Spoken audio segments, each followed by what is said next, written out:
So good day sa inyo mga utang kayong araw. Siyempre dadaanan din natin yung pinakasikat na night market dito sa Baguio. Ayan siya. Sure ako, 50 to 70% nandito sa night market ay puro taga Manila yung iba. Kaya tara, tingnan na din natin kung ano meron sa mga night market dito. Let's go! So yun guys, so kita nyo naman, parang lokal tayo dito sa Baguio. Naka-t-shirt lang tayo, naka-short, tapos naka-sandugo. Ayun o. Libutin lang natin yung night market nila dito, tapos tikman na din natin yung iba nilang pagkain. Yan. Tara, samahan nyo ako. Napakadaming pagkain dito guys. Ikaw na lang malulula, ikaw na lang mauumay din sa mga makikita mo talaga. Pero napakasasarap ng mga pagkain nila dito. Ben, pero only 50 pesos. Ay, lutong.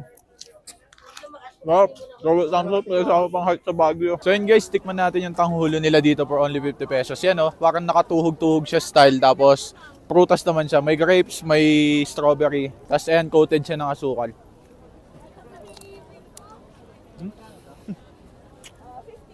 Kamis?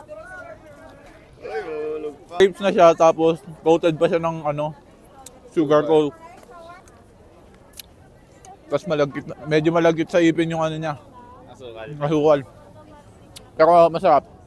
Double thumbs up to, mag-isama pang heart. So yun guys, tikman naman natin yung Kiana's Bibingka. Ayan o. For only 50 pesos. Ayan o. May toppings na siya na cheese. Tapos may syrup pa sila na nilagay kanina. Tikimi. Sarap. Iba siya sa normal na bibingka kasi yung normal na bibingka na natitikman natin walang toppings. Ito may cheese siya. Nagko-complement yung lasa niya, masarap. Mas lalo siyang bumagay sa dessert. Sarap! Tikman natin to for only 10 pesos. Meron silang tatlong flavor dito. Yema, cheese, chocolate, tsaka ube. Apat pala. Ayan, tikman natin. 10 pesos lang to guys. Japanese cake. So yun guys, palamig nila for only 40 pesos. Meron din mas malaki, 60 pesos. Tikman natin. Mango flavor. Sarap. Matamis, matamis. Perfect! Sarap! So yun guys, syempre hindi natin pwede palagpasin yung strawberry taho dito sa Baguio Night Market. Bibihira lang may tindang ganito sa Manila, sa Cavite, kaya hindi natin pwedeng hindi matikman to. Tikman natin for only 50 pesos. Sarap. Solid. Sarap niya ito, ibang-iba sa taho sa Manila na Arnibal. So yun guys, syempre tikim din tayo ng Penoy dito, ayan o. Butya. No?